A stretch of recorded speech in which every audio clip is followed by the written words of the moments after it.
ایک چیز جو آج کی دنیاوی چیزوں میں میں ذرا اس کو آپ کے لفظوں میں بھی میں چاہتی ہوں کہ ہم اپنے ناظرین کو سمجھا سکیں. ہم کہنے کو تو روزہ رکھتے ہیں, ہم کہنے کے تو افطار کرتے ہیں اور افطار میں بڑے خوبصورت دسترخوان بھی سجتے ہیں, لیکن بچپن میں کہیں میں نے پڑھا تھا کہ آپ جب افطار کا دسترخوان سجتا ہے اور خوشبو پڑوس میں جاتی ہے تو آپ پہ لازم ہے کہ پڑوس والا بھی وہ کھائے, اور اگر آپ نہیں دینا چاہتے تو پھر ان کی طرف نہ خوشبو جائے نہ نظر جائے. تو ذرا اس حوالے سے اور حضرت سیدہ بی بی فاطمۃ الزہرا رضی اللہ تعالیٰ عنہ کی زندگی مبارکہ, ذرا اس پہ جب ہم روشنی ڈالتے ہیں تو کیا فرمانا چاہیں گی آپ؟ جی, بہت اچھا سوال آپ نے کیا ہے. جیسے کہ آج کے معاشرے میں ہم لوگ دسترخوان تو اپنا بہت خوبصورت سجاتے ہیں, اور کیوں نہ سجائیں, بے شک یہ مہینہ وہ مہینہ ہے جو کہ پروردگار عالم کا مہینہ ہے. لیکن جب ہم دسترخوان کو سجائیں, دسترخوان پہ بیٹھیں, تو پہلے ہمیں یہ سوچنا چاہیے کہ ہم اپنے پڑوسیوں کے لیے یا ہمارے اطراف میں جتنے لوگ رہ رہے ہیں ان کے لیے کیا کر رہے ہیں. کیونکہ رمضان جو ہے ایک طرح سے مسلمانوں کے لیے پورا پیکیج ہے کہ اچھے سے اچھے اعمال بجا لائیں. کیوں؟ کیونکہ ثواب آپ کو دگنا مل جاتا ہے, ثواب بڑھ جاتا ہے.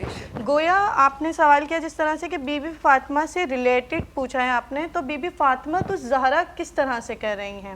ایک واقعہ جو ابھی میرے ذہن میں آ رہا ہے کہ ایک وقت ایسا تھا کہ گھر میں تمام لوگ روزے سے ہیں. میں نہیں جانتی, پروردگار عالم ہی جانتا ہے اس گھرانے کا کہ جن کی شان میں کبھی آیہ تطہیر نازل ہوتی ہے, کبھی قرآن کی دوسری آیہ نازل ہوتی ہے. نہ جانے اس گھر کی شان جب اتنی بلند ہے تو ان کے روزے رکھنے کا مقام کیا ہوگا. تو گویا گھر میں سب کا روزہ ہے. تصور کیجئے, میں بھی تو بہن ہوں, آپ جتنے بھی لوگ دیکھ رہے ہیں ہماری اس ٹرانسمیشن کو, مائیں بہنیں تمام موجود ہیں. مائیں موجود ہیں, مائیں کیا چاہتی ہیں, ہمارا بچہ اچھے سے اچھا کھائے, ہمارا بچہ اچھے سے اچھا پروان چڑھے. لیکن ہمیں جناب فاطمۃ الزہرا کیا سکھا رہی ہیں؟ بچے بیٹھے ہیں, دسترخوان سجا ہوا ہے, چیزیں رکھی ہوئی ہیں, اور یقین جانیے ہم کہتے ہیں نا بی بی فاطمۃ الزہرا خاتون جنت ہیں. ہمارے دسترخوان میں تو آج ہر طرح کی چیزیں موجود ہوتی ہیں, لیکن تاریخ کو اگر پڑھیں تو ہمیں معلوم ہوتا ہے بی بی فاطمۃ الزہرا کے دسترخوان کی شان تو بہت الگ ہے, لیکن اس قدر سادہ دسترخوان ہے بی بی کے در کا. کہا جاتا ہے یا تو نمک موجود ہوتا ہے, بعض روایات میں ہے کہ کھجور موجود ہوتی تھیں, پانی موجود ہوتا تھا, اور روٹیاں موجود ہوتی تھیں. ابھی جو واقعہ میرے ذہن میں آیا ہے کہ بی بی فاطمۃ الزہرا وقت افطار دسترخوان پہ بیٹھی ہیں, بچے بھی موجود ہیں, اور اس دن افطار کے لیے فقط روٹیاں موجود ہیں. اللہ اکبر, کیا شان ہے اس گھرانے کی, کیا شان ہے بی بی فاطمۃ الزہرا کی. فقط روٹیاں موجود ہیں, لیکن بی بی عین افطار کے وقت دروازے میں دق الباب ہوتا ہے. جاتے ہیں حسنین دوڑ کر, سوال کرتے ہیں کہ کون آیا ہے. بی بی گویا یہ گھر وہ گھر ہے کہ جہاں وحیوں کا نزول ہوتا ہے, جہاں پیغمبر خدا پر وحی نازل ہوتی ہیں, رسول خدا جانتے ہیں لیکن دنیا کو بتا رہے ہیں, دنیا کو بتانا چاہ رہے ہیں, میسج دینا چاہ رہے ہیں. سوال کرتے ہیں کہ کون ہے, تو جواب آتا ہے سائل ہوں.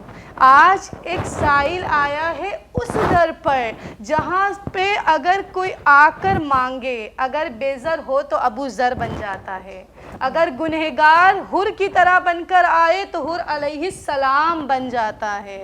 اس در پر ایک سائل آیا ہے, اور دیکھیے عطا کیا ہے بی بی فاطمۃ الزہرا کی کہ فقط دسترخوان میں روٹیاں موجود ہیں, لیکن بی بی کچھ کہتی نہیں ہے, بچوں سے سوال نہیں کرتی کہ بچوں تمہیں کھانا ہے یا نہیں کھانا, جانتی ہیں کہ بچے روزے سے ہیں, لیکن تمام روٹیاں اٹھاتی ہیں, حسنین کے ہاتھوں میں دیتی ہیں اور کہتی ہیں جاؤ سائل کو دے آؤ. اللہ اکبر, کیا شان ہے بی بی فاطمۃ الزہرا کی. گویا ہمیں میسج مل رہا ہے کہ فقط اپنا پیٹ نہیں پالنا, فقط اپنی پرواہ نہیں کرنی. انسانیت کا تقاضا ہی تو یہی ہے نا, اپنے لیے تو ہر کوئی جیتا ہے, دوسروں کے لیے جینا سیکھیے. گویا بی بی فاطمۃ الزہرا ہمیں سمجھا رہی ہیں کہ تم پر پڑوسیوں کا حقوق, پڑوسیوں کا حق سب سے زیادہ ہے. کیوں؟ کیونکہ بروز محشر اس کے بارے میں سوال پوچھا جائے گا. بے شک بے شک, بہت خوب بہت خوب.